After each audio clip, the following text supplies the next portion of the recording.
Hello, everybody. Welcome back to today's episode. Today, we're talking about the newest episode of Percy Jackson, catching up on Reacher Season 2, and giving our final expectations for tomorrow's Echo Drop. Without further ado, let's jump in to today's episode.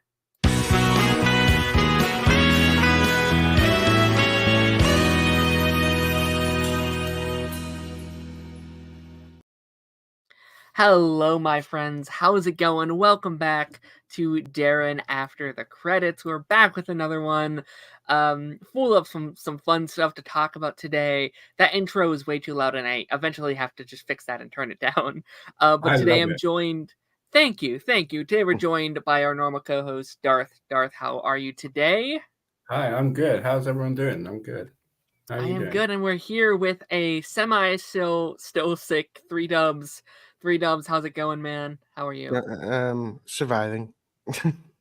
Hell yeah, man. It feels like it's been a minute. Like, obviously we worked on Council these last several weeks, but there's been no Party Nation. Haven't had you on here for a bit, so it's nice to have you back here, talking about one of your favorite things, which is Reacher. One of my favorite things. One of your favorite things. Let's not get it twisted. One of. Yeah. But like, let's be fair. It's mixed with one of his favorite things, which is a Smallville. So I'll take it. Smallville adjacent. Man. I don't want to jump in too early, but what episode 5 had a Smallville reference? I was like, you son of a bitch. 3Dubs was probably jumping up in his chair like, Smallville! I was like, gosh dang it. Which it was a very nice Easter egg. I thought it was very fun. We have some people in the chat. Mr. Kai is here. Kai, hope you're doing well. We have in the comfort of strangers. Good evening, all. Captain of Darth Fan Club. That's my one and only right there. Hope everyone is doing well. We have anyone rewatching Hawkeye to get ready for Echo. I really wanted to do this. I wanted to do it last month. Like, I wanted to do it like a weekly watch through, and I thought it would like line up perfectly for Echo. I didn't end up having time though. Last month was crazy with stuff coming out, so unfortunately I did not get around to it. But I might do a mini binge. We'll see. Darth Chosen in the house. Darth Chosen, how's it going? Hope you are doing well. It feels like we're kind of getting back into like a regular swing of things. Obviously, last week was our big like what if episode, and half of it was just dedicated to talking about all 9 of those episodes. Now we got a couple shows to talk about again.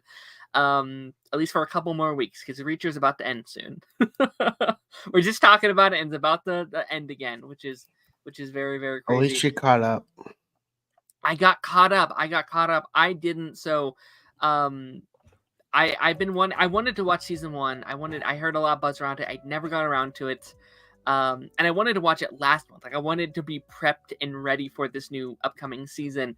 But last month was crazy with content. I did not get around to watching it, but I'm finally caught up. Darth, this was also the first week that you caught up, right? Yes. Excuse me. Yeah. I binged it over the last 2 days. 2 days to catch up. Then I have a question for you. Did you like the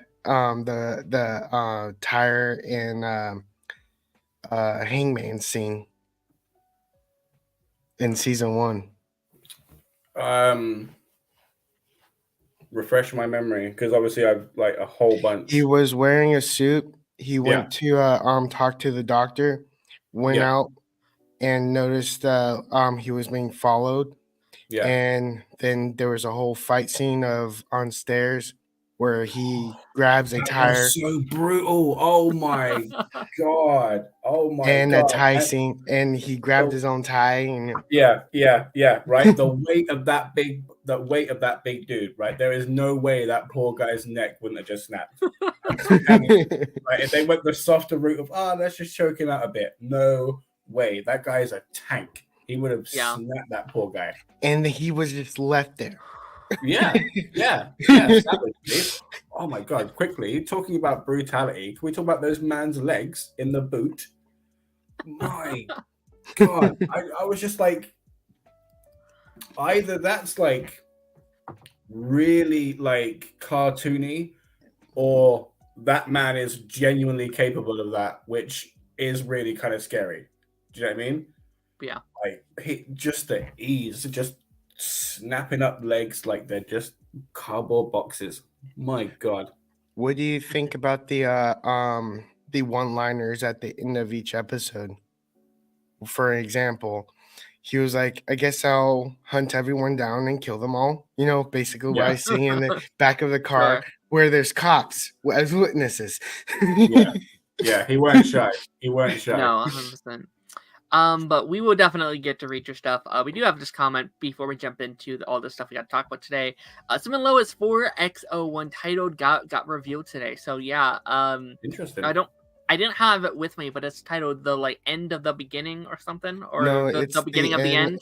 It's the end and the beginning. Okay. So just shy of Alpha and Omega. Yeah, it's a very like.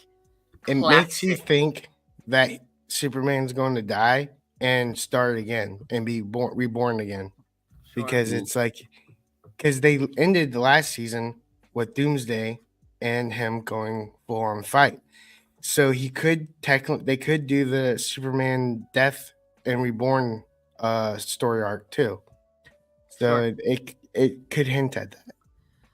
I still would love like a mini Death of Superman thing if we could get it, but I'm not convinced with the cutting of budgets and only 10 left to wrap everything up. If they could do it well in one episode, then I'm like, okay, maybe go for it. But technically, the cut of budget is technically would benefit the story, because you never see Superman like he's supposed to be dead to everyone. So I feel like he wouldn't be using his powers, so the budget would be cut. Yeah, but like there's already a whole cut of characters. Do you really want to take Superman away for that long? And you will still one episode. You will still see him though. Yeah, but he would just be like unconscious in the Fortress of Solitude. That's each bogus. Time you see him. What? Just keep cutting to a man that's unconscious? That's no. Waking up. Then the budget waking still up used because he's still there, right? Secondly, right? If you're going to do it in one episode, then it just feels like Flashpoint, right? And then it's just going to be like, well, what was the damn point? I think it's going to be 4 episodes. But then if you do it for longer than I would not want 4 episodes. No, then it's too much, right? Because then they're trying to hit too many comic book like nails on the head. Do you know what I mean? We have only 6 left to wrap everything up. So I personally think it's like it could be like it could be interesting to see like, for instance, like it won't be him like full on sleeping, it will be him like waking up and then not be able to fly back home because his powers are deplenished. Yeah. He would also have to he would be growing his hair out to having a full black mullet and then wearing a black suit in 4 episodes. And no, throughout the show, like you see a progress. There's gonna have to be a real time jump. I remember when Lex was torturing Bizarro. There was a whole like montage. There was a whole like jump cuts of him killing Bizarro over and over again as time went on. Yeah, they could do that in one episode. I can definitely see. I think where both of you guys are coming from.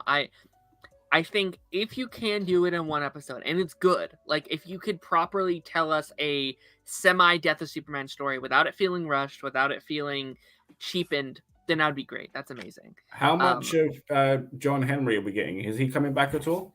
We haven't. I don't think we've heard either way with him. Have we? No, he's in. They're bringing him back for like 3 episodes. He has been confirmed. Is that true? Okay. Well, that's good at least. Like that. I mean, that was the one I was really worried about. Like out of every other of the like, I like Lana, I like Kyle. I know they just said Sam's coming back as well. Like I love all these characters, but John Henry. Sorry, quickly as well, right? The other side of the Death of Superman stuff isn't just that the man's gone, right? Yeah. It's the drama and the mystery of the other Supermen, right? Jordan and John Henry get on too well for there to be any kind of drama. Do you know what I mean? And then so the only drama that could possibly happen is like an Eradicator turning up, which we had like in season 1 stuff. So they can't be called that. So it's gonna have to be some weird cybernetic Superman. Yeah. It honestly doesn't have to be like full on like comic book accurate too. So no, it doesn't have to be like page for page of how it happened in the comics where there's drama. It basically his son will find him. Okay, but then if there's no like outside conflict which relates to the comics, then it's just Superman's gone again, right? Then it's just the death of Superman in name, which we've already had the man missing on Bizarro Earth, so you're just rehashing stuff that you've had before. I think it would end up being more of like a reference to a comic than an adaptation of the comic, which again I think in the current situation that they're in, I wouldn't be mad about that. You know, with it being their final season, with them needing to wrap things up, but also trying to make fans happy, being like, hey, I know you want this thing. This is all we can give you. Here is a comic cover of a story that we wanted to adapt, but we no longer can because of these circumstances. But you know, I 100% agree with you. Like, I think the most interesting thing, like, I'm not an expert on like Death of Superman or anything, but I think the most interesting in all the adaptations I've seen is not that Superman died, but how do the people who love Superman, how were they affected by his death? How is the world that loves Superman affected by that? And we just simply, in one episode, you just simply do not have that. Like, you don't feel those consequences. You don't feel that weight. And I guess I could, because again, like we kind of like you mentioned, we kind of do that in season 2, where he's gone. They all think he's dead. They're moving on. Like, John Henry's here and he's taking over, and Superboy's trying to take over and stuff like that. So I don't know. I would be very interested to see, but I will say I am very happy that we now at least, like, we're starting to get stuff. Like, they are kind of back in the groove of things, and these next couple months should hopefully be fun as we start to learn little bits and pieces of the season. And it's also very sad. Like, it hit me earlier that this is it, y'all. This is the last DC TV show to like go into a new season. Like, this is it. Like on this network at least. So that makes me very sad. It started with Smallville and it's ending with Superman. Yeah. So basically, it started with Superman and ended with Superman. Yeah, it makes me wonder if, like, because let's be real, like all of the CW shows had, while they were all very different, had a very similar vibe and a feel, and you knew you were watching a CW show. You know Except for Smallville. And I wonder, like, if that magic will ever come back. Do you know what I mean? Like, if that style and taste will ever be captured, that lightning in a bottle will ever be captured again. I don't think so. Next Stars. We're getting some great stuff going forward. I am very, very confident. Yeah. In James Gunn, and I think he's going to do a phenomenal job. Right. So we've gone from the golden age, and we're going to be going into the silver age. I said that when he was hired, so I'm very 100%. Confident. But it does make you one of those people that's like, back in my day. 100%. And I think in general we are heading into better times. Like, I think James Gunn's DCU could be everything that the Arrowverse wanted to be and tried to be. I 100% think he can make an absolutely amazing DC universe.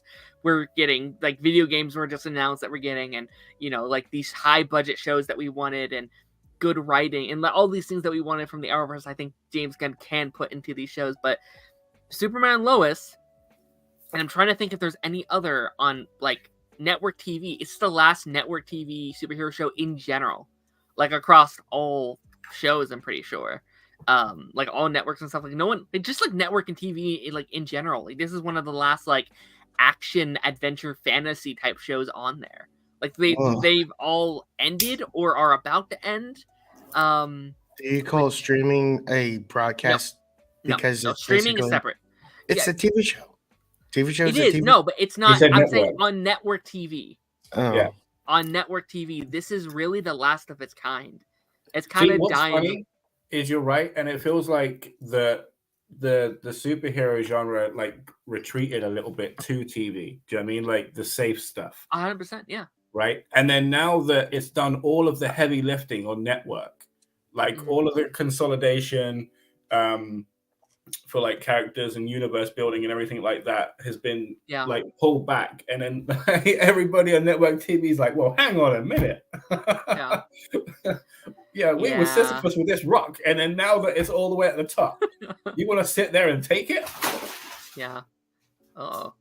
I wonder, and I would not be shocked if someday some of this stuff starts to come back, like streaming gets to a point where no one wants to pay streaming anymore, and we like, oh wait, let's go back to like free network TV again. Like I could see us potentially someday, not nowhere in the future, but someday in like 10 or so years, maybe it's like, oh, it's retro again. We're putting things back on like network TV. But for now, we got to deal with the like Disney Plus stuff and the Max stuff that we're getting, and but again, like, not to say the stuff we're getting isn't good, because I'm excited for a lot of these upcoming shows and stuff. Like Green Lantern is about to be very, very exciting. We get Penguin this year as well. We get Creature Cut Commandos this year. Peacemaker season 2 is coming. Like all these things, I'm very excited for. It's just an end of this era. Interesting thing I've just thought of with Green Lanterns, right? Is that yes, the Green Lantern movie was good. Yes, they suffered by, like, they were trying to do too much and they didn't have Sinestro as the villain off the bat. They could have had him and then like a prequel thing, right? But like with the villains, with the Green Lantern Corps themselves, they look cool, but I think they might have been a little bit better if they were practical as well.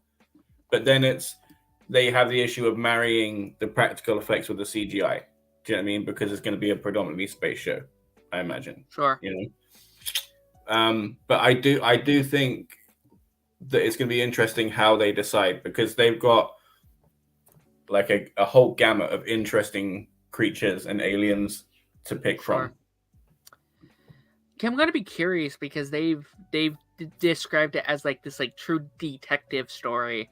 So I'm going to assume most of at least the first season takes place on Earth. It seems more like a kind of like a murder mystery maybe type show, which I think starting very grounded is like would be really smart for them to start small, and then you can slowly make your way up as you get more seasons and more characters and more of all that kind of stuff. So I just don't think how do you make a space cop grounded because he's a space cop?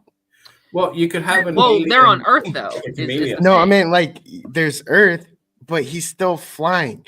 Yeah, but like so you could have like one alien set. Do you know what I mean? That's like trying to infiltrate Earth or something. So then, like that would be their jurisdiction, and they would have to do it like undercover, I guess, which will be interesting. Really hope they don't be like undercover. Okay, no ring. For the entire season. No, I don't think that's what we're doing here. I think they might. Again, we don't know anything about the show, so this is just me like blowing hot like air. Like this isn't. We don't know nothing yet. I'm just like based off what they've said and how they've talked about it. It seems like it would be more of a drama first, or like a detective show first, but also having these like space stuff in it. Like they have powers, and they have all this like responsibility with them. So I'm definitely going to be very, very curious. We got way off track, but that is totally okay. We're going to be talking about our first show here though, which is Percy Jackson season 1 episode 4 today. Let's start with 3Dubs. 3Dubs, have you been caught up with the show, or are you not watching this at all? I gotta kind of like I have to think about what happened in episode 4. That's okay. There goes my voice. There goes my voice. There it goes. So episode 4, I know we talked a little bit on your show, Darth, but we're halfway through the show now. We're at that point where I feel like we should all kind of have a this general idea of how we feel about a certain show with 4 episodes. How are you kind of feeling now that we're halfway through? I feel great, honestly. I didn't think I'd be this invested in the cast, especially excuse me, because the movie, it was an average movie. It didn't do too much to draw me in. I expected the same of the show. But I'm really enjoying it. The cast is doing a really, really good job of making me care.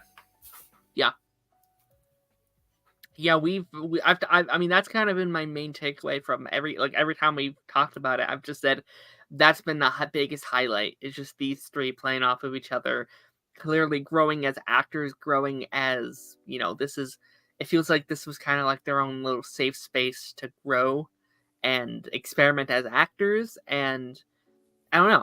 I just think that these three are having a lot of fun on set, and I think that shines through with how they're all telling the story for sure.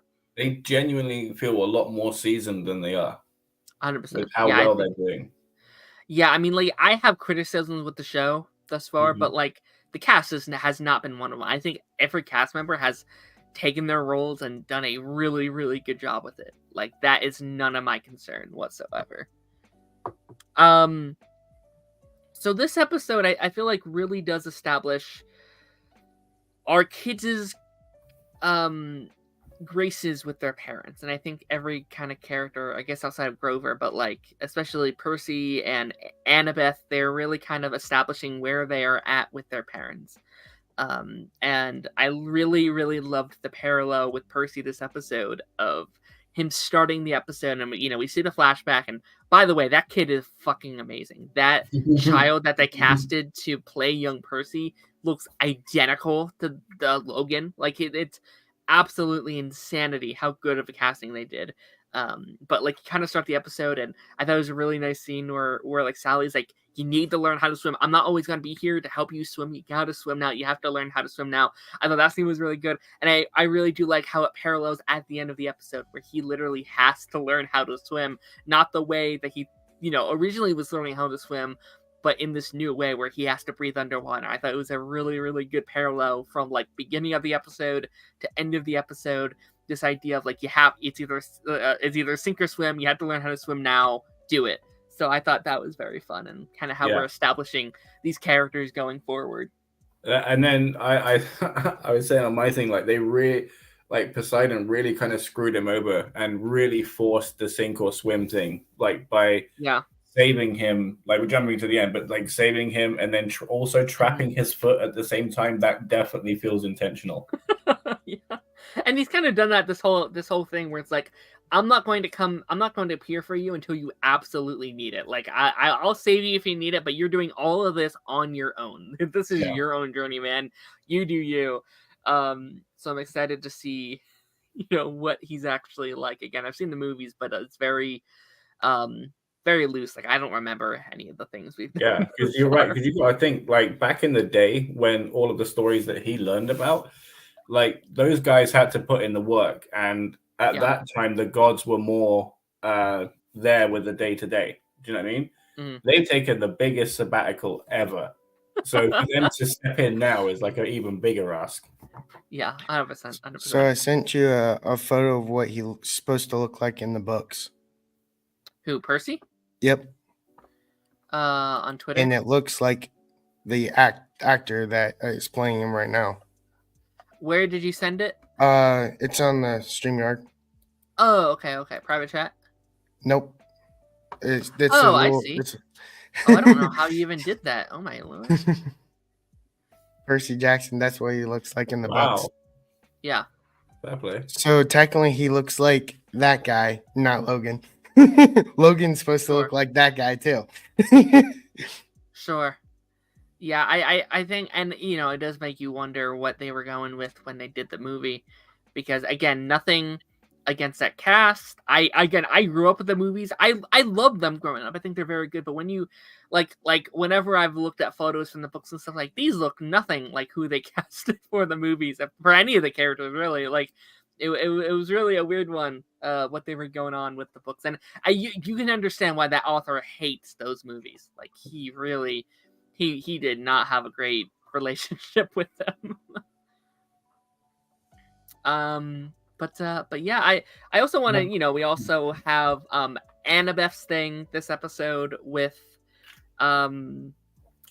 her pissing, like her mom feels embarrassed by her because they sent the head last episode, which I thought was a nice little like, okay, that actually makes sense. And it's very interesting how they do this, because obviously like I bet the books have a lot more context, and they have a way of like showing you how the gods are feeling, I assume, and this is kind of like, oh, she's mad at me, and I know this because of A, B, and C.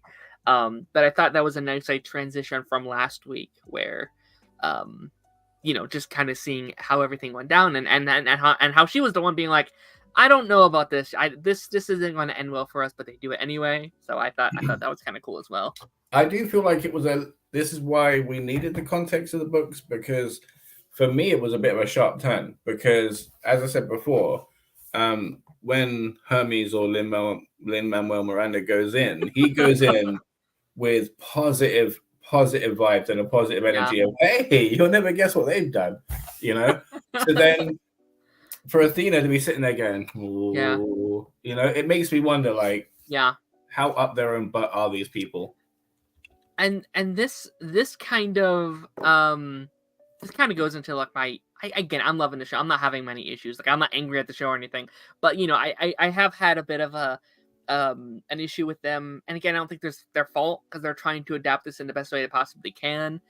Taj in the house, Taj, if you want a link, let me know. I will send you one. But I do think there's a lot of showing and not, or telling and not showing in the show, and that's kind of a big issue for me when it comes to media. I like, obviously you can tell it, and again, when you have a book, it's hard to tell. It's guys, it's really hard to adapt a book. It is really, really hard to adapt like 10 hours of content into like 8 hours. What part do you feel like they've told you and not shown you? I just think almost every step of the way, it's characters just knowing information, or just saying things, or just telling things to the audience, all this lore and stuff, where I would much prefer, I don't know how you show some of this stuff. I don't know how you adapt that. And again, I'm not blaming the show for this. Again, I think it's very hard, because especially when books are mostly like inner like dialogue, like it's characters thinking things in their head, and how do you adapt that into a movie or TV show? Maybe you have like a narration from Percy himself throughout the show, like like young Sheldon style or something. I don't know. But I don't know. I think, and we talked about this over on your stream, where I think this is going to be a show where they can only get better.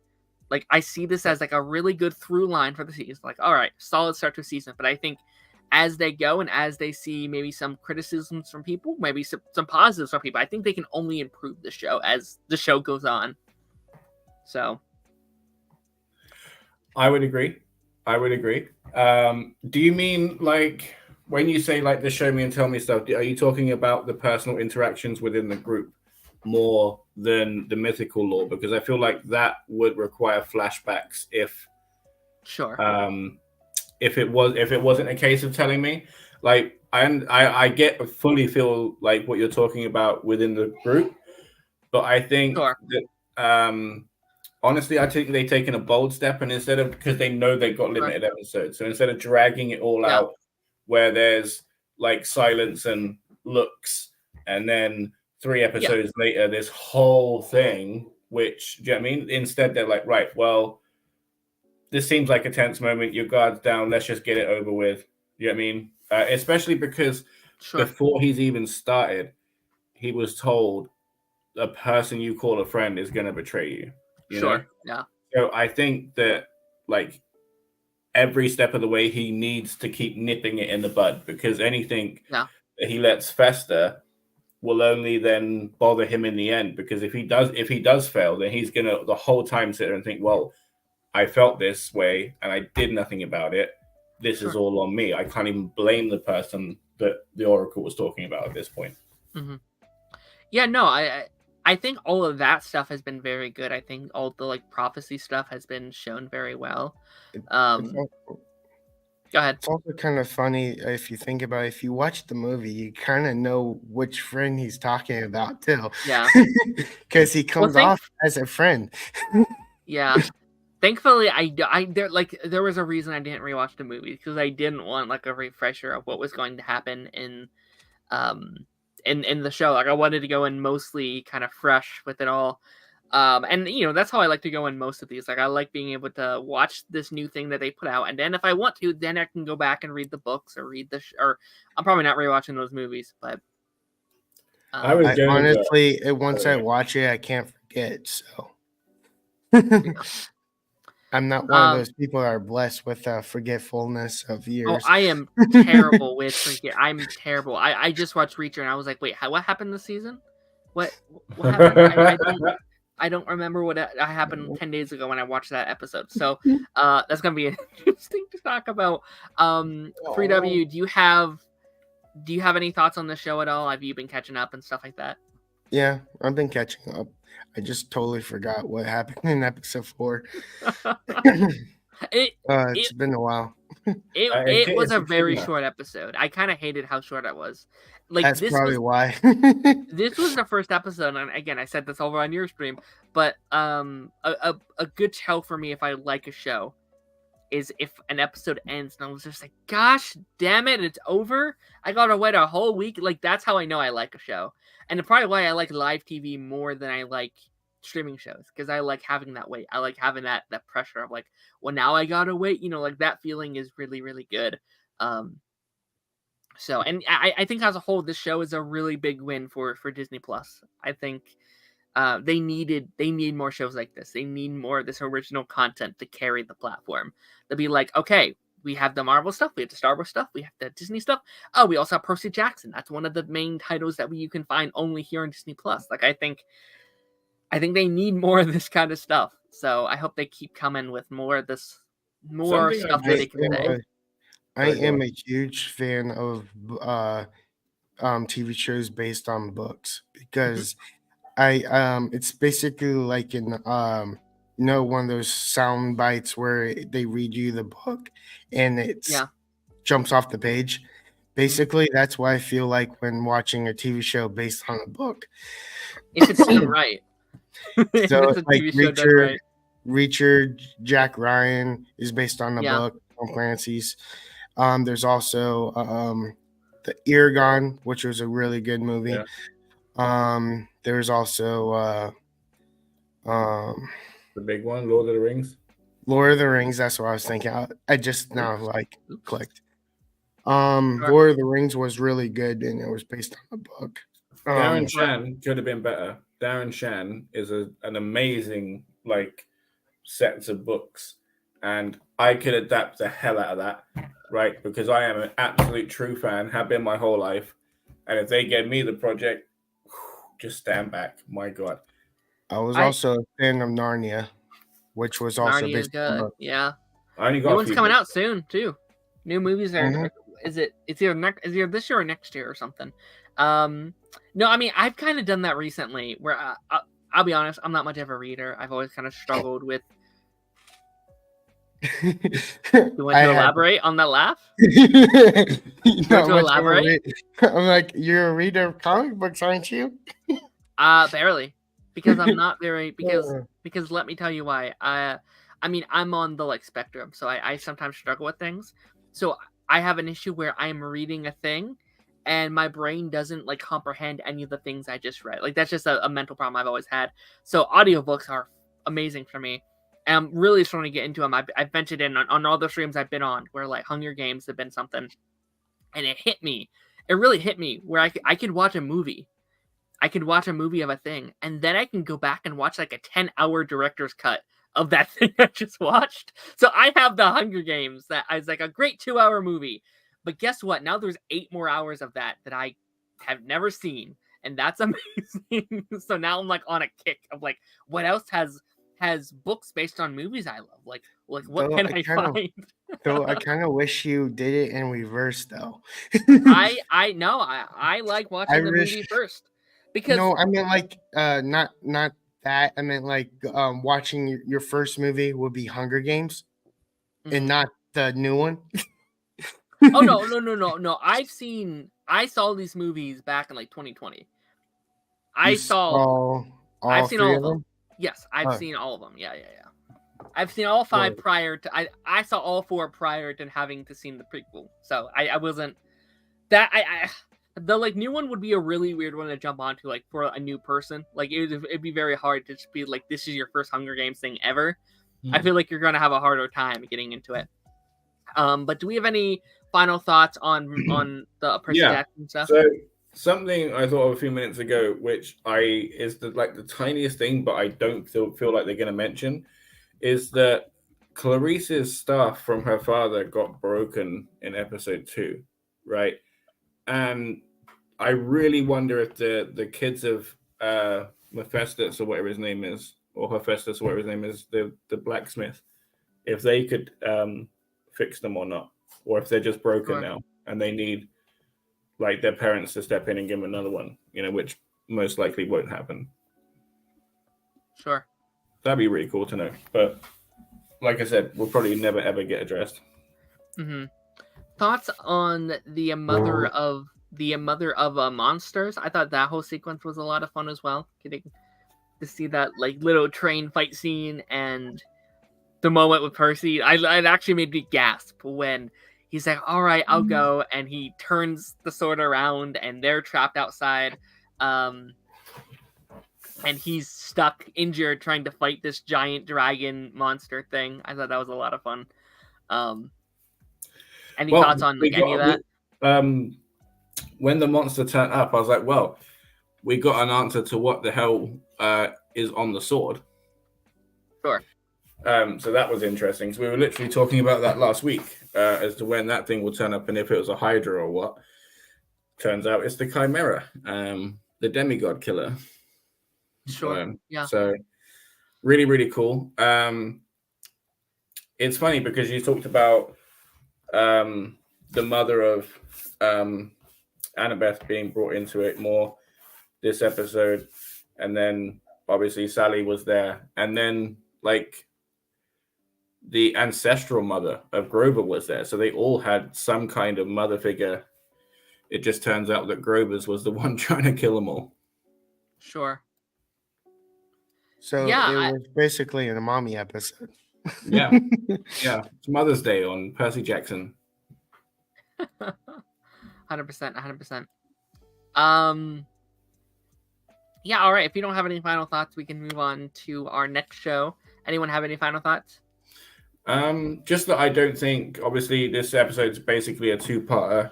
And I think that the Chimera will be dealt with, but I don't think Echidna will be. So I think that there's potential for her to come back, which I'd be really curious about, and it will be really cool.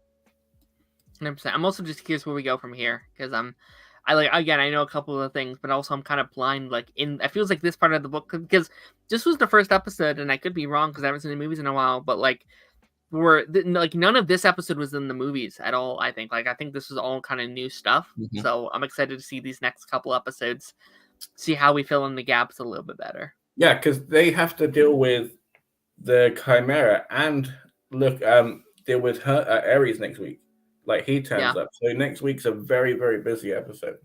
Yeah, I would imagine. I mean, I would just imagine the rest of the season's very packed because we got a lot to do. We have 4 left. We have a lot to do. We haven't even met Hades. We haven't so much we haven't even touched yet. So I'm curious to see what we do.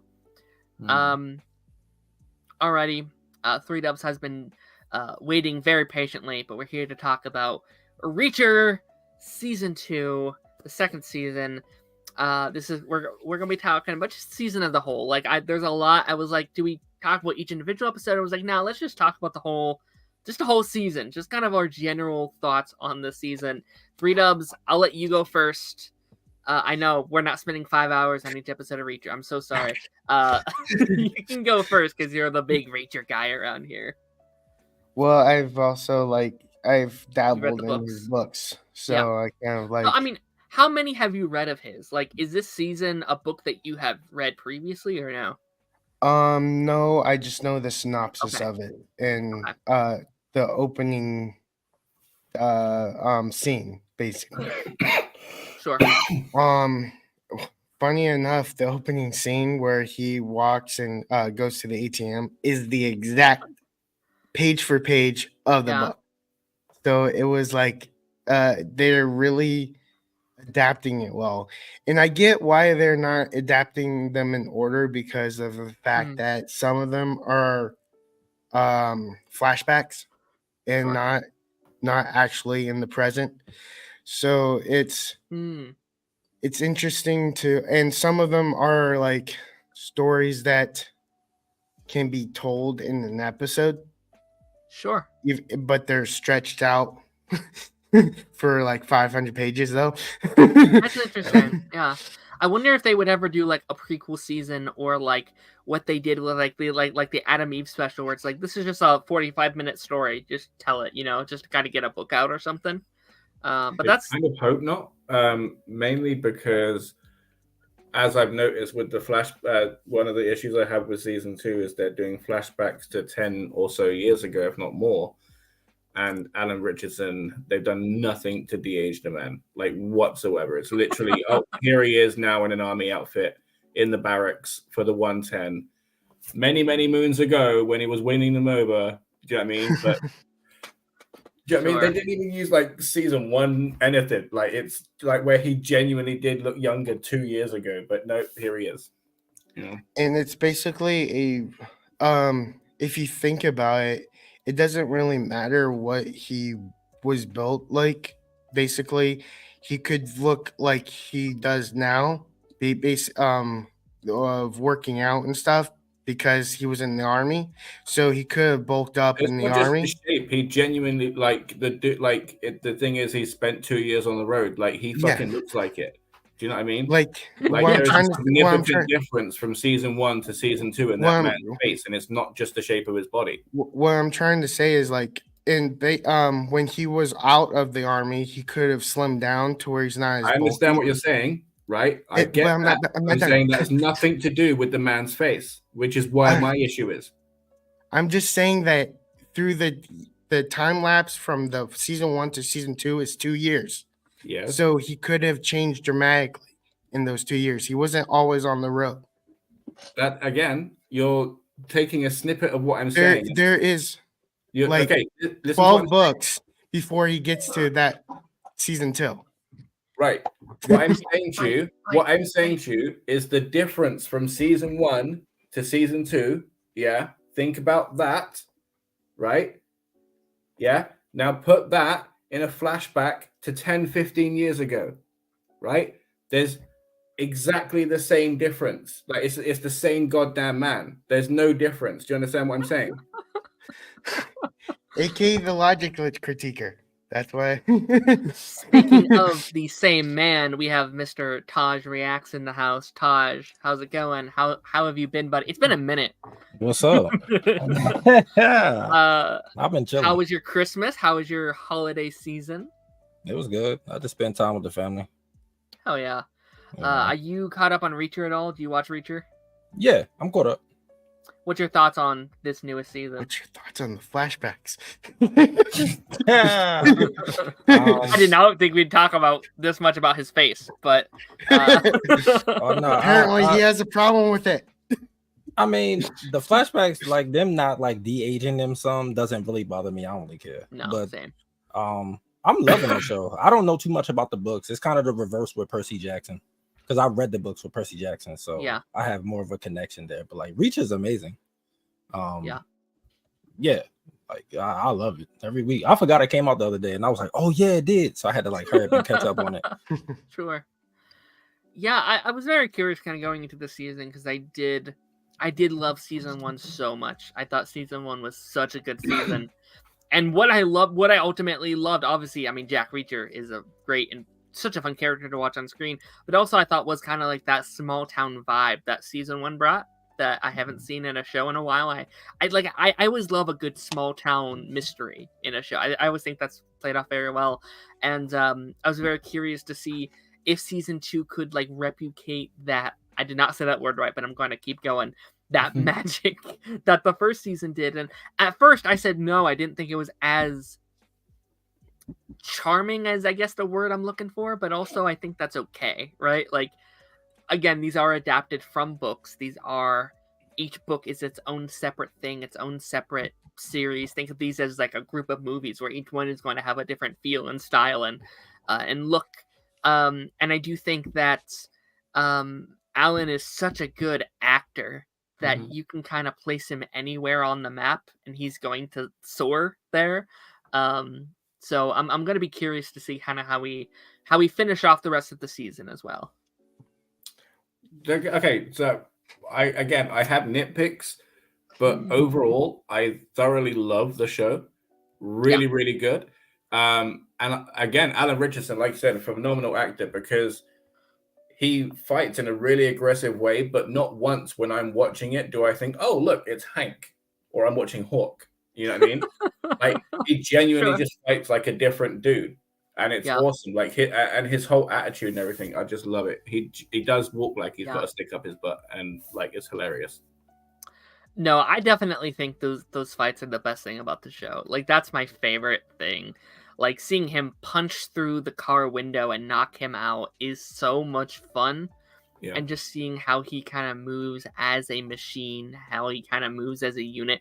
And I think it just stands out as a character. Like, I think when you're making an iconic character, they kind of click all the boxes for Reacher, where he just stands out as, like, that star. He kind of has that, like, Tom Cruise-y kind of feel to him, where he's this action star that we haven't really seen in a while from... Do you know what they have done? It's like they heard everyone fan casting him as Batman, and now they keep giving him Batman scenes.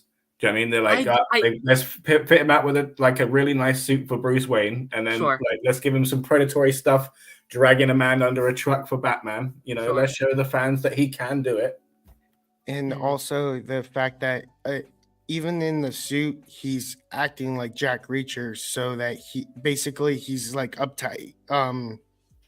He feels uncomfortable with small talk, and also uncomfortable with kids.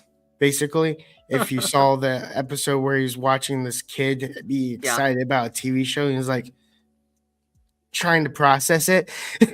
He's playing his everything he does is what Jack Reacher would do, and that's kind of like a great thing about how he's acting, because if you tried to say he's playing Hawk, he's not playing Hawk.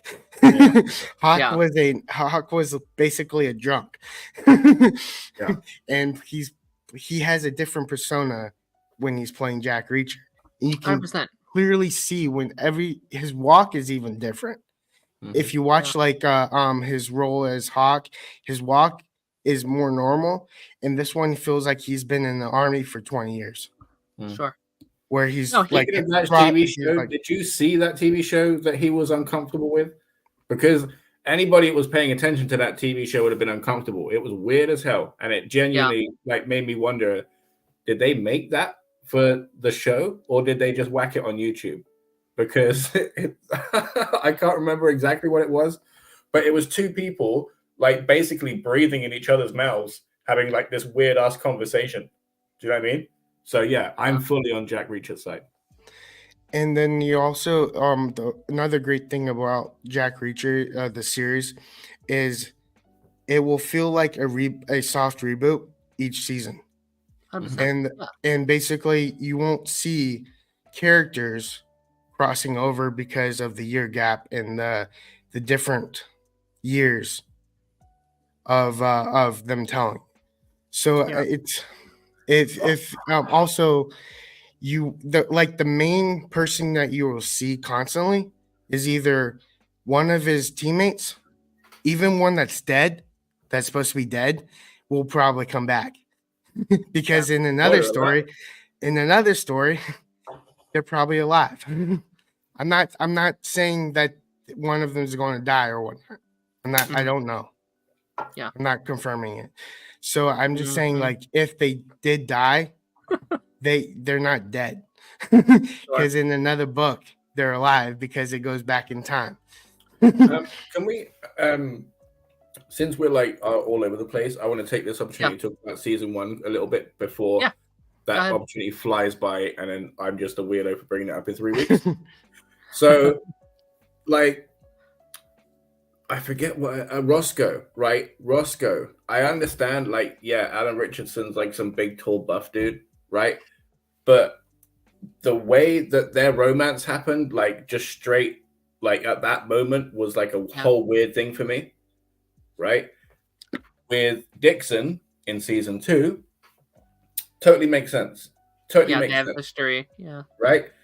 And then the fact that how he feels about Dixon and with what's going on, the line that he had at the end of season 1, where he's like, "Oh, if there was anyone that could make me stay by the fire, it's you." Like, I feel now, do you know what I mean? I thought that was sweet. I thought he meant that at the time, but now he's with Dixon. I feel like he was totally just blowing smoke up her ass. She was a booty call. Yeah. I'm like, that was basically because you don't. There is a love interest in the books, and guess what? She's not one of them. So yeah. So his real one that led that got him to stay close to the fire hasn't been introduced yet. Okay. And then something that isn't a nitpick, but like I couldn't help but notice is the one person that he should have been hitting the most and almost on a daily basis was the one that got hit the least, and that's KJ Kilner Jr. Right in the scene in the cafe, right? He literally slapped him when he was talking about Roscoe. He didn't punch him; he bitch slapped him, and he was on the floor. And then he got a chair kicked in his face. And then they had that epic fight where like 3 punches got thrown and he got kicked into a fire. Like he barely got hit at all. Everyone else got things snapped off, like choked out. Like the dude went savage on so many people. And the guy that should have been getting the most licks was just there kicking the breeze. I think that getting burned alive is more painful. He died so quickly, though. It was over in an instant. Do you know what I mean? But like, it was more painful. Like it's like you're dying by being burned. I mean, that's mortifying. Should have took his time. The man killed his brother, and he wants the pain, and that's the only thing he could think of at the time. The other guy got like you saw the cop literally push a button and had his friend being squashed. Yeah. So I mean, there was already gruesome. There was going to be gruesomeness, but Jack Reacher, the place was burning, so he just found the way to kill him, just burn him, basically. Yeah, it was circumstances. Used the way he could. You're also trying to drown him. Oh my god! Talk about drowning. Reacher, that other guy, the pitbull guy, Dylan. I'm saying that man won that fight, right? Reacher had to pull a gun out in the pool. He was nearly dead. That other guy would have won. That was a really cool fight scene too. Yeah. I think it was smart too, because if you remember, I think he forcefully he put in the situation where he threw the gun because he knew that he would get knocked in the pool because he had a freaking crowbar. Mm-hmm. So he's let himself get pushed into the pool so that he could grab the gun and then shoot him. Let himself get knocked out in the pool. No, he didn't know that how, like, if he would get knocked out or whatever. He wanted him where the gun was. I was being facetious. Oh, okay. But he wanted. It felt like it was a strategic move, even though he got the dude nearly died. No, it wasn't. Nearly died. That's not that strategic. It's strategic in the way of putting yourself where you can get a weapon. Okay. And end it really quick. It's all about.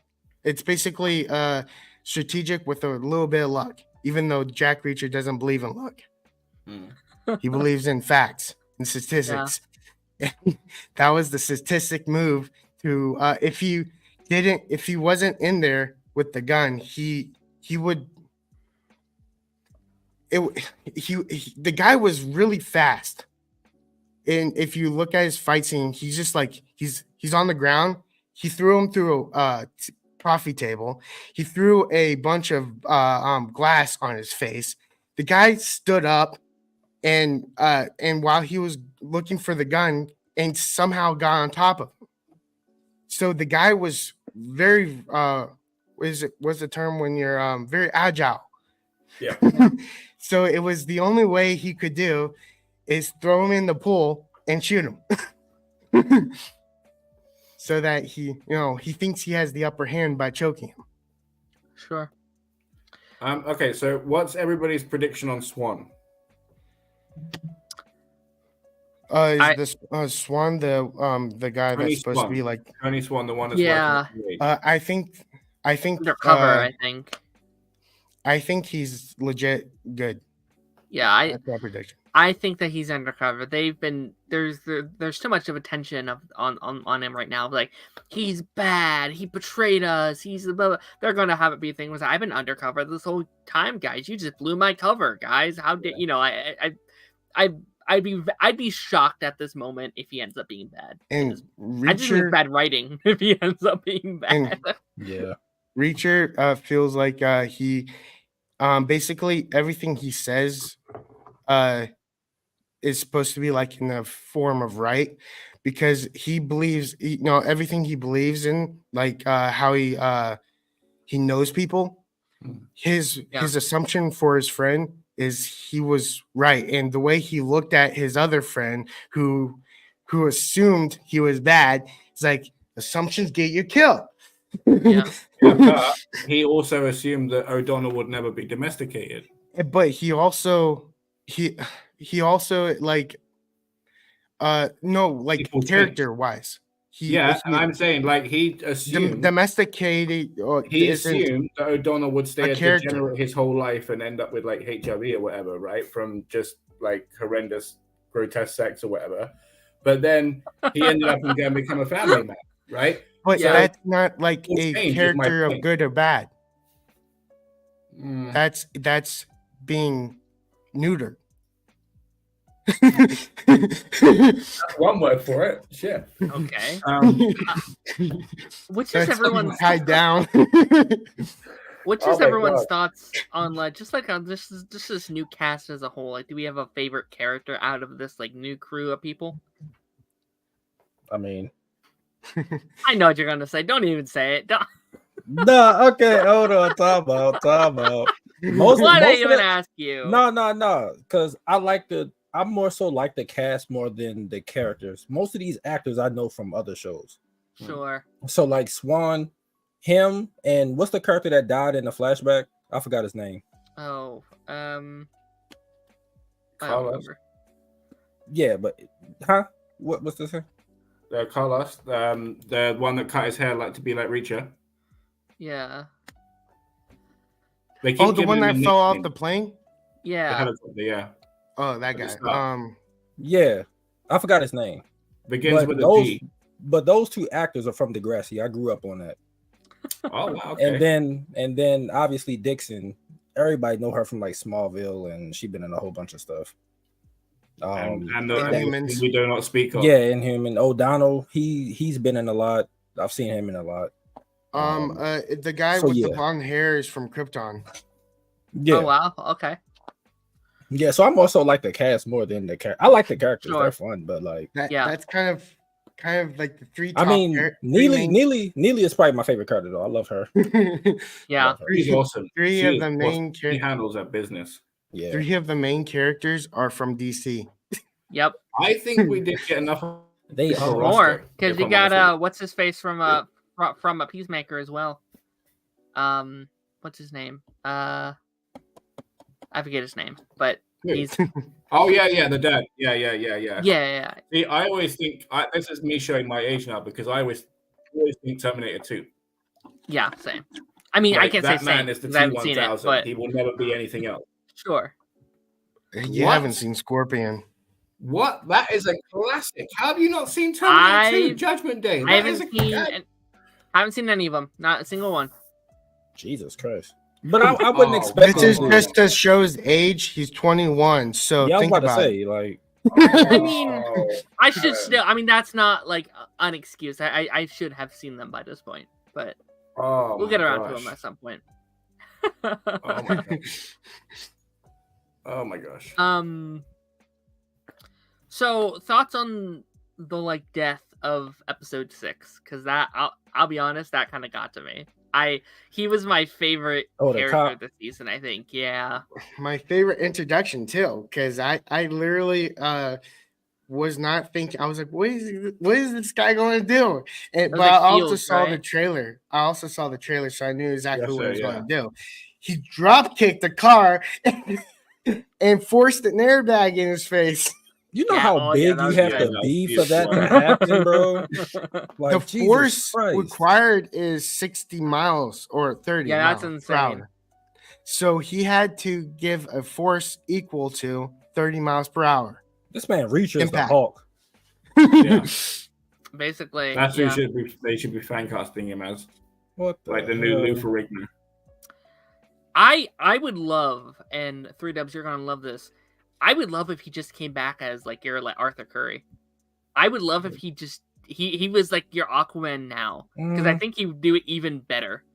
And like you don't have to have the thing where it's like, but he was on Smallville. I'm confused because no casual audience is gonna be like, oh yeah, I know him from Smallville, right? It's all the major fans that would know him. So I think he could just come back. I think if they were going to do it, it should have been in the Arrowverse. If they were going to do it. He was supposed to do it. He was actually supposed to come back as Arthur Curry because of the fact that during the scene with Tom Welling, there was a bunch of scenes where they had him included, but the guy was very popular, so he wasn't able. So they used the archive footage of him and as Hawk instead. Cool. Dang, that's whack. Very, very cool. But do we got any final thoughts on these first 6 episodes? I know there's been a lot that happened. Again, we kind of just jumped into it, but we didn't do it weekly.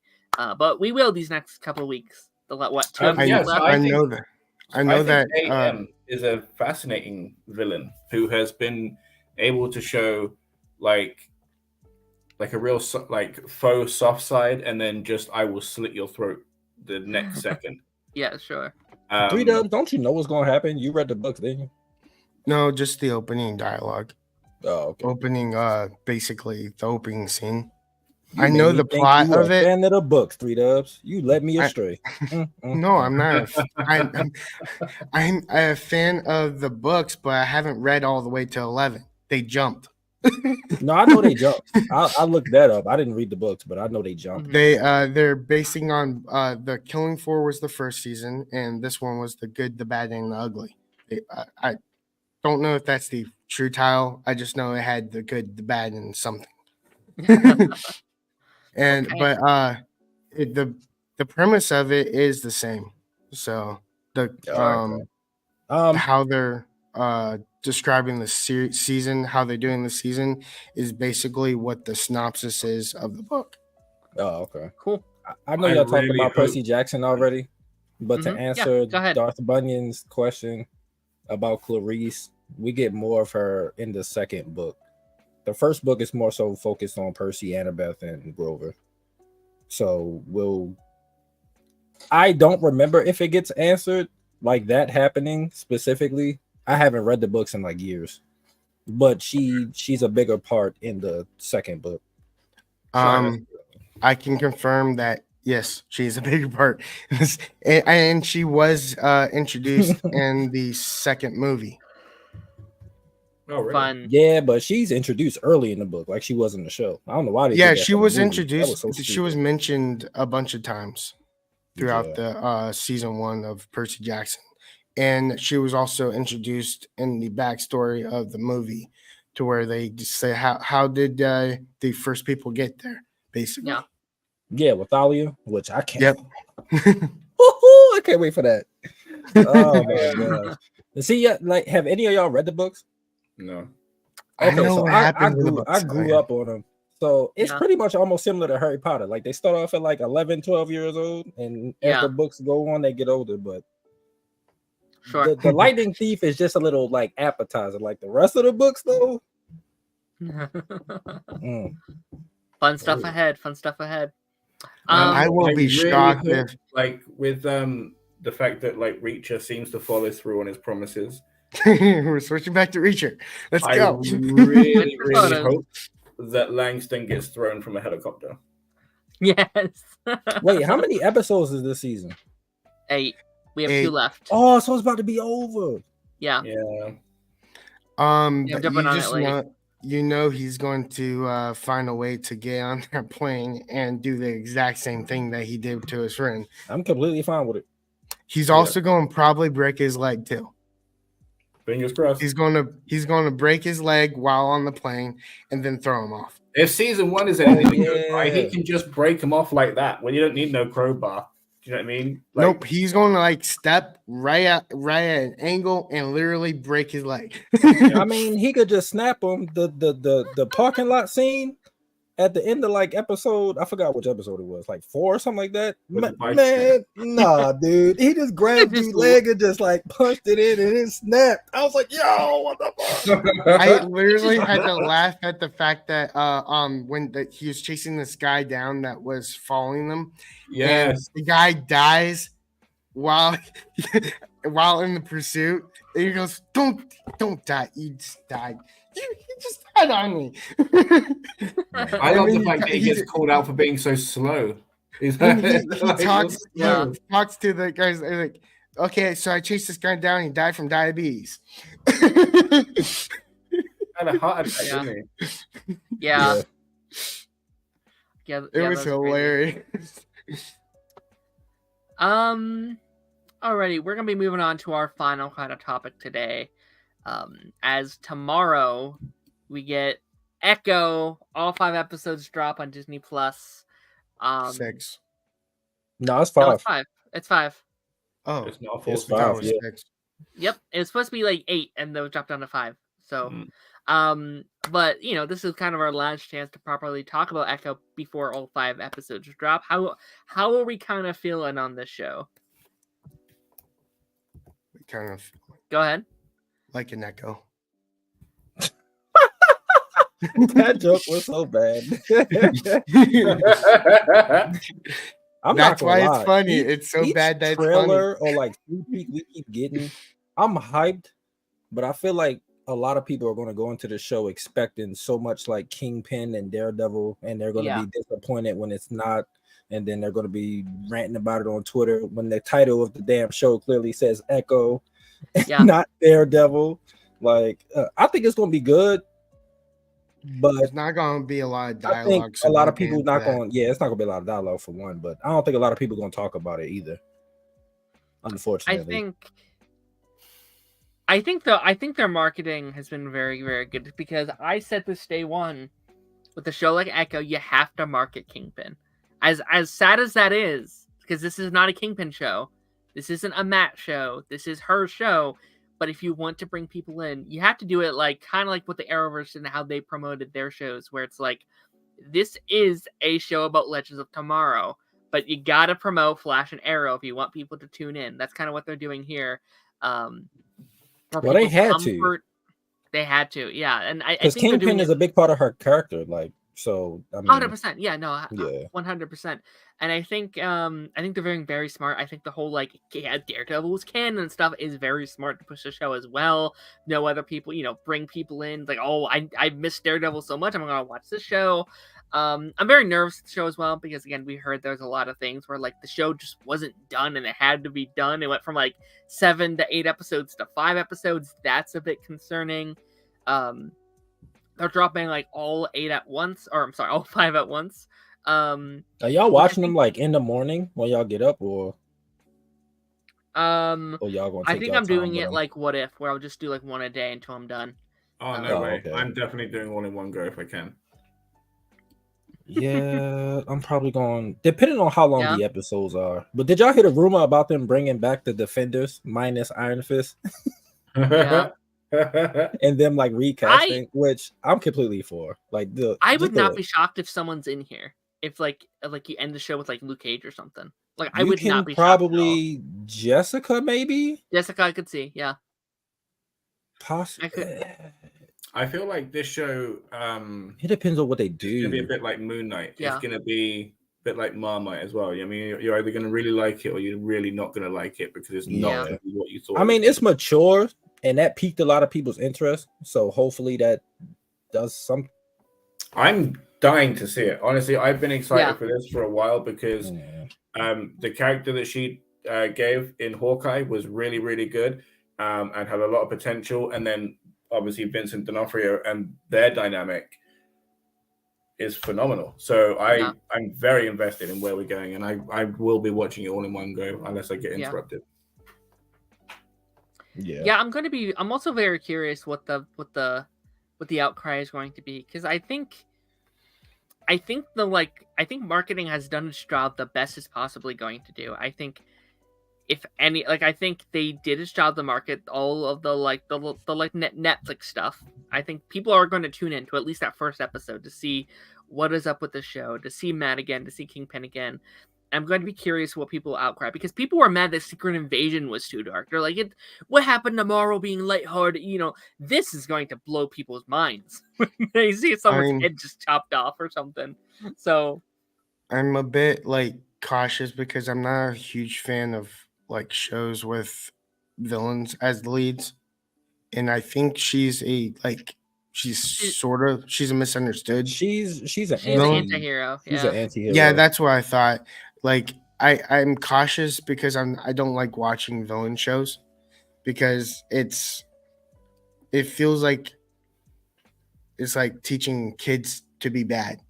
Did you like Loki? No, not really. Oh, okay. Darth Bunyan can vouch for me that I didn't like it. But also, this is she didn't have a chance. Do you know what I mean? She was, her whole network and support system and everything else was just crooks and villains. Do you know what I mean? Yeah, that's true. Of course, that's gonna be what she does and what she grows up with. But then her whole world has been shattered. So now she's going to have to try and shed that and find who she is. So, and where she ends up is going to be really interesting. It's kind of you can who's the real with villains as the the lead of the show, aka Echo is the lead of her own show. She has to win the fight. So not necessarily. They can't bring Daredevil in and get her ass beat. It has to go because he's in the first episode. So, is he? Is he really in the first episode? Yeah. What he's in the first episode. 8 minutes or something. Yeah. So I feel he's going to be first, ask questions later, or do you think he'll try and talk to her first? He can't talk to her. Yeah, I think they're going to fight first. I think they're going to be misunderstanding fighting. That's because she's associated with Kingpin. I think they're fighting. Yeah, they're going to fight because she's associated with Kingpin. But what I'm saying is, if she's the lead, she can't lose. So I don't think either one of them are going to win. I think it's going to be a draw. That's going to piss people off. That will make more sense. In the comics, she can fight him pretty good in the comics. Yeah, so. I wouldn't be upset with the fact that it's a draw. What I would be upset is if they what is it called? Weaken Daredevil. Yeah. Because he's super. He has these kind of non-human abilities. Normal person. His senses are off the charts because of what happened for a deaf guy. But hers is too, though. That's the thing. Well, and also she has a different power set from the comics too. So I don't know if she's overly powerful. Because in the comics, she's basically like Taskmaster almost to a lesser degree. But they'd have to communicate in Braille or something, right? I've been he blew my mind because I genuinely didn't put it together that they won't be able to, and he's blind. Yeah, they're both enabled. So what was that's a terrible thinking about that. That's messed up. They're both enabled, yet they're not enabled. That's so. No. I'm just thinking, if they genuinely want to have a conversation, it's gonna I'm genuinely sitting there thinking about the mechanics of it, and the only thing I can think of so far is Braille. Yeah, and because he can't see. He can't. Well, he can see. He can't see if there's some. No, vibration. But I'm saying he can't. But she can't hold up a sign that he's going to be there reading. Is his point. Well, and that's also going to be weird. What the? She may actually can talk. Not all deaf people deaf people can actually speak, so it's not like necessarily hinders them. But he'd have to have like EDM or like some proper high like beat music to sit and see his hands where he's trying to sign. Do you know what I mean? What I'm saying is like for how did you learn sign language? We don't know what his backstory is. He's a different character than we knew from Daredevil. Apparently not. So, but he's still I mean like it can be a variant. He's probably a variant. Apparently not. No, they've been saying that it's the same version. Which I'm completely fine with. Just do it. Bring them in. This week they've said all week that they when they were making the show, they thought of it as canon. If they do that, you know what's going to happen? They can't recast Iron Fist. They can't recast Jessica Jones. They can't recast. Yes, they can. Nobody they can't. Iron Fist. We have nobody likes Iron Fist. No one liked Iron Fist. Just because you don't like it, they can't recast them. Yes, they can. They recast Rhodey. Because Iron Fist, Thanos. That is one big part of it is disliking Hulk, Iron Fist, Luke Cage, Jessica Jones, Daredevil all had a connective story that led into Defenders. And from Defenders, they all met. You can recast though. If they're the same person, they can't recast. Yes, they can. Rhodey's right there. Rhodey. They recast. Okay, they Hulk. can recast, but Thanos. the show is connected. So I get that, you can't say the show isn't connected. Yes, you can. Because no, I love it. Iron Fist is connected. Iron Fist is connected to Daredevil, and Daredevil is connected to Jessica Jones. That's like saying Iron Man 2 and Iron Man 1 are in two separate things. Right. Iron Man is connected to Iron Man 2. Even though they recasted that show, that person is still connected to the Iron Man 2. You just proved our point. No, what you're saying is Iron Fist can't be connected. Yes, because it's just a different actor.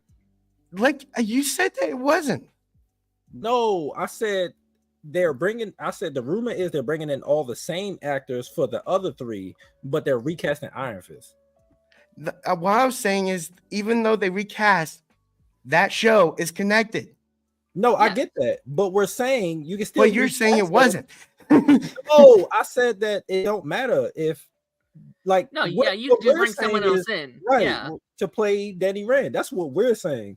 I don't know what you got. You got talking. I literally was basically we're saying the same thing. Yes. I was saying that even though they recast that show, even though it was bad, it's still connected. Yeah, no, I'm not fighting that. I know. Unfortunately, it's still canon, but when let's just clarify that when this argument started, that's not what he was saying. Yeah. Right, it wasn't that, but you know.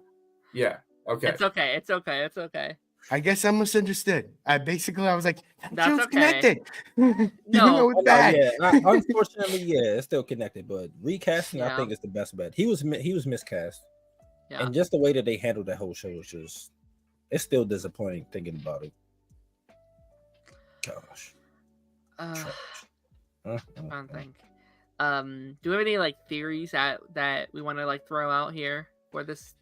I'm genuinely hoping because basically Kingpin didn't get set up in Spider-Man. Do you know what I mean? Like they found each other through their careers. So I'm really, really hoping that he gets set up for Spider-Man in some way. Especially because the guy's going down to street level. Yeah. So I think that some kind of status quo is going to be set up between each of the characters going forward. Yeah. And I think Kingpin is going to win. I don't think he's going to be sent to prison. I think he's going to get a chance to thrive at the end of this. I would 100% agree with you. I think, with him saying of she has to win at the end. I think Kingpin wins at the end. I think ultimately, no matter what happens to her, Kingpin does win at the end, which I think sets up what we're saying. I mean, he's running for mayor inside. Well, I guess he was going to run for mayor in the Matt show, right? So, and he seems to be the main villain of the grounded era of the MCU. So I 100% would not be shocked if he set up maybe he announces he's running for mayor or something. Did you see that whole Oscorp Tower thing? I did. Yeah, about how we're going to find out who bought the Stark Tower, right? Yeah, the Avengers Tower. everyone's like there's Fantastic Four. Well, it might be if it's not answered in Echo, it might be Fantastic Four, but I think they're setting it up so it might be Fisk Towerson. Yeah, that'd be cool. That'd be cool. I don't think they should answer it in Echo. Wait for Daredevil. Also, because I don't think a lot of people going to watch Echo, even if it's amazing. I don't think a lot of people are going to watch it. Just Daredevil alone, people were like immensely more hyped for that than. Would you rather them announce it in Daredevil and then watch him get set up in Daredevil, or announce it in Echo and then by the time Daredevil comes, he's got a full empire in there? No, I think me personally, Daredevil, for one, it has more episodes. It has like 18. Don't it got 18? I thought it was like 20 something originally. It was 18. We don't know what's like. No, it's still 18. It's still 18. Is it? Yeah. Yes. Well, yeah. It's also it's hour long. It's not 23 minutes. Well, they didn't say it was an hour long. No, I mean it wasn't.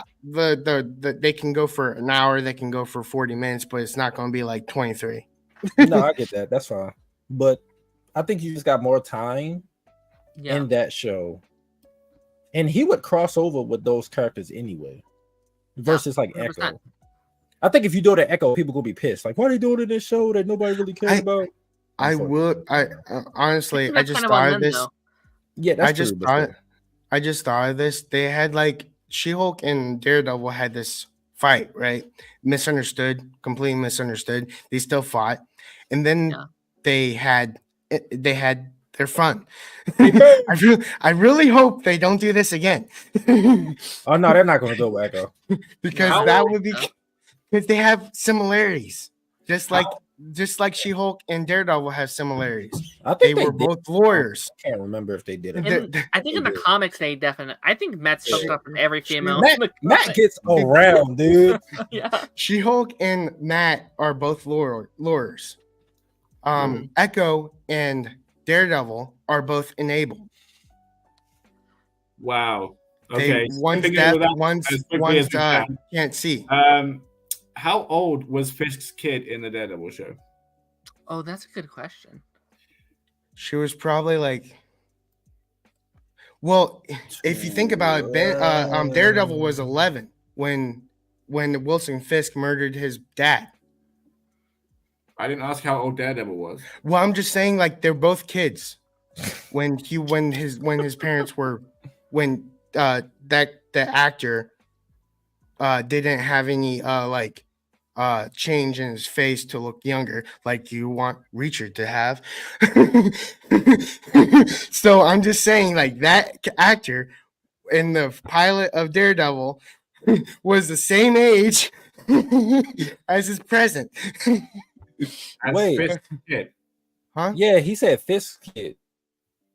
Oh no, I meant like Echo. She was basically the same. How old it was Fisk's child in the Daredevil show? I can't remember the exact age, but didn't he? I thought he did. No. Vanessa and Fisk didn't have any kids? No. None? No, I don't think so. No. Wow. That's bogus. But the Echo... But she would still be like really young. She's a surrogate daughter. Well, no, she's technically in the comic. She's a niece. Yeah, but they played it like that in the show too. Sorry, I was saying they played it like that in Hawkeye. Yeah. So I mean, she was like those flashbacks. She had to be like 8, 9. So she's probably a little bit older than Kate Bishop. Like Kate Bishop is like what, like 23 or something like that. I think so, either 23 or 24. Yeah, so Echo has to be like 26, 27, somewhere around that age. Sure. I don't think she's 30 yet. She's enough to make her own decisions about sleeping with someone. I mean, if her and Daredevil did it, they both grown. I mean, I just don't think they're gonna go that route. They've already gone that route though. I mean, in the comic, I think that's different. No, not in the comics, in the show. I mean, I think it's a different situation. Him and She-Hulk made sense though. And that's what's kind of in her character. I don't think you want to make every female character. I get that. Yeah. I don't think you want to make every female character just like a like conquest for. I men, said you know? I don't. I hope mean, he they does that in don't the do comics. this. I mean, it would be true to comics. It would. I hope don't know if they that's do. how you want to introduce her. I hope they don't. They Go didn't ahead. I'm sorry, buddy. introduce. I'm sorry. Go ahead, buddy. Okay, I really hope they don't do what they did in She-Hulk. That was my whole point of the whole. They're not going to do it. They're not. No, I hope they don't do that because that would be really, really, really, really, really, really like. Can't he find someone nice? Where's Paige? If it's canon, where the heck is Paige? She's the real like love interest in the comics. She's supposed to be married to him. She's one of them. In the comics, she's the one that's married to him. No, not the most. No, not the most, but she is married to him. Paige, Elektra, and Black Widow. Paige is the one that's married to him in the comics too. Yeah, but I knew more about him and Elektra than anyone else. But I like Paige. Yeah. Well, maybe in Daredevil we'll have all three. Oh well, speaking of Daredevil, I don't think that's Ben Affleck's Daredevil is married to Elektra in real life. So yep. Well, was. I was about to say he was. They're not married no more. Not anymore. That's so so weird. I understand, like, it makes Kingpin like a more solitary threat without vulnerabilities in the Daredevil show to not give him a child. But I do see that as also a wasted opportunity because in the comics, as we know, like there's like a small empire associated with his bloodline and just villainy. You know, I know, but I don't think they're gonna do Wilson all over again. It's mostly due to what the show did on Netflix. So yeah, because with the way that they were going, it don't look like him and Vanessa was gonna make it, and it just I don't know. Oh my god, Darren, your logo look like a pizza logo. like you own like Pizza Hut pizza Darren, that's what it is.